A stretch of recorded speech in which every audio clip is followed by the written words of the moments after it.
They gather beneath the same roof, lift their hands to the same heaven, and sing the same songs of praise. Yet heaven sees a line running silently through them, a line no human eye can trace. It is the line of separation, the hidden separation, and it has already begun. Some will call it division, others will call it discernment. But in truth, it is the quiet work of God sorting hearts, revealing motives, and preparing his bride for the coming of the King.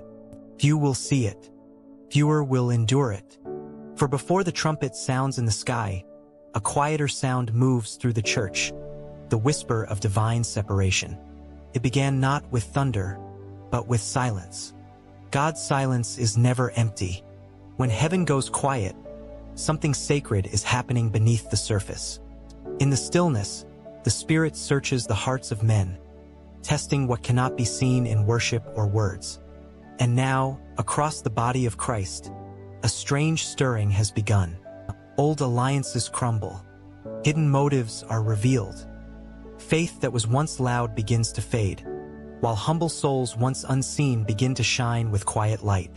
The hidden separation is not a punishment, it is a preparation. For before glory can descend, purity must rise. In the days of Noah, men built and ate and laughed while the ark was rising behind them. They heard the message, but not the warning. They saw a man building wood, not a prophet building salvation. The separation then was visible, the righteous entered, the rest were left behind. But in these final days, the separation is hidden. It begins not in the world, but in the church. This is not the division of denominations. It is the division of devotion. But few understood what came next. When Jesus walked among his disciples, even then the separation began.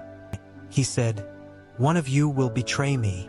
The others looked around, not at Judas, but at themselves, and asked, "Lord, is it I?" That question still echoes through the church today. When trials come, when truth cuts deep, when obedience costs us something, we are forced to ask, "Lord, is it I?" This is where the separation begins, not in the pews, but in the heart. For when truth enters, pretense dies. The Spirit of God is moving like a surgeon, not a storm. He is dividing soul from spirit, truth from emotion, appearance from authenticity. And while many cry for revival, heaven whispers, "First, I must refine." That is why some ministries that once flourished now fade. Why voices that once commanded crowds now fall silent. Why hidden servants are suddenly lifted and known. The line is invisible, but its effects are not. Heaven is rearranging the body. And maybe that is our own hidden battle. When God starts removing what looks good, will we still trust his plan? When he separates what we thought belonged together, will we still bow and say, "You are just, O Lord"? The true church is not being destroyed, it is being distilled. Like gold in a furnace, it is losing everything that cannot endure fire. Long ago, Jesus spoke of this very hour. He told the parable of the 10 virgins, all waiting for the bridegroom, all holding lamps, all dressed for the same wedding. But when the cry came at midnight, half of them had no oil. They were together until the moment of truth. Then the separation came. The wise were not wiser because they had knowledge. They were wiser because they had intimacy. They knew the bridegroom's heart. Their oil was not merely preparation, it was relationship. So today, as we wait for the rapture, that parable is unfolding again. The church is full of lamps, but heaven is looking for oil. A new wave of discernment has entered the body of Christ.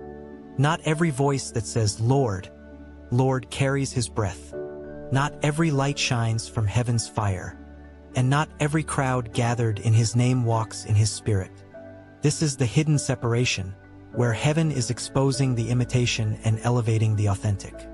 But the process is painful, because it looks like loss. Friends may walk away, dreams may die, churches may split. But through every heartbreak, a higher truth is being revealed. God is pruning his people for purity. Sometimes what feels like rejection is actually protection. Sometimes what feels like a door closing is heaven choosing. And here lies the mystery. God divides not to destroy, but to distinguish. He separates not to scatter, but to sanctify. He is not breaking the church apart. He is aligning it with his heart. Think of Gideon's army. Thousands stood ready to fight for the Lord. But God said, "Too many."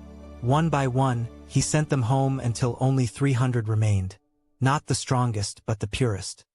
And through the few, he defeated the multitude.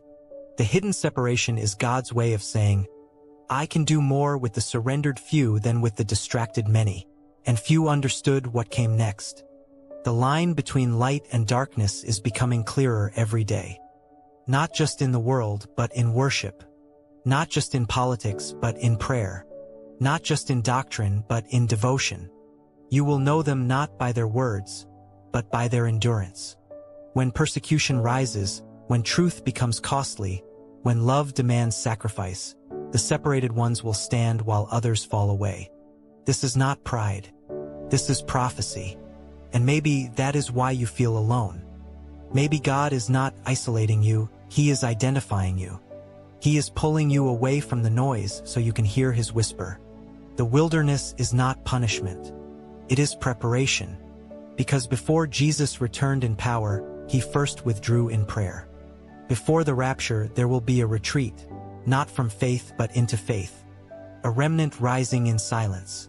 As the end draws near, remember this. The separation that begins in the heart will end in the sky. When the trumpet sounds, it will not gather everyone who once believed. It will gather those who still do, those who endured, those who were not shaken when the shaking began. And when that moment comes, the division will be complete, not of churches but of hearts. The hidden separation is not coming, it is already here. And maybe, if you listen closely, you will hear it. The quiet footsteps of the King, walking among his people, searching not for the largest crowd, but for the purest hearts.